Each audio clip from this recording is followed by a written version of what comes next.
Paano mag-delete ng mga pinanood nating video sa ating mga TikTok? So, ganito yan, Lodis, kadali gawin.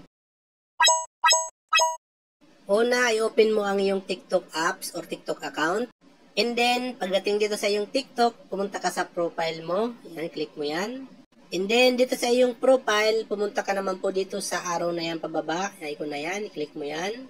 Dito po, makikita mo ang watch history. Ayan, click mo po yan. And then, dito po, makikita mo lahat ng mga pinanood mo sa TikTok. Ayan po, lahat po yung lalabas dyan. Lahat po yan ay pinanood mo sa TikTok mo. Ayan. Ngayon po, para po ma-delete yan, ang gawin mo lang po, kung gusto mo pong i-delete lahat, i-click mo yung select na yan. And then, i-click mo po itong select all watch history. Ayan po. Ngayon naman po, kung ayaw mo naman pong selected lang po yung mga gusto mong i-delete, ang gawin mo po, click mo po yung select na yan. And then, i-click mo po yung mga bilog na yan. Ayan. Halimbawa ito, gusto mong i-delete yan, i-click mo yung bilog na yan. Ganyan po. And then, pag naselect mo na po yung video na gusto mo pong i-delete, i-click mo na po yung delete button na yan. Ayan. Labas po ito, i-click mo naman po itong delete na yan.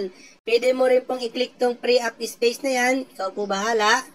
Yan. Kung ano pong option nyo dyan. So, dito na lang po tayo sa delete. And then, madidelete na po yung videos na pinanood nyo sa iyong TikTok. So, ganun lang po, Lods, kadali.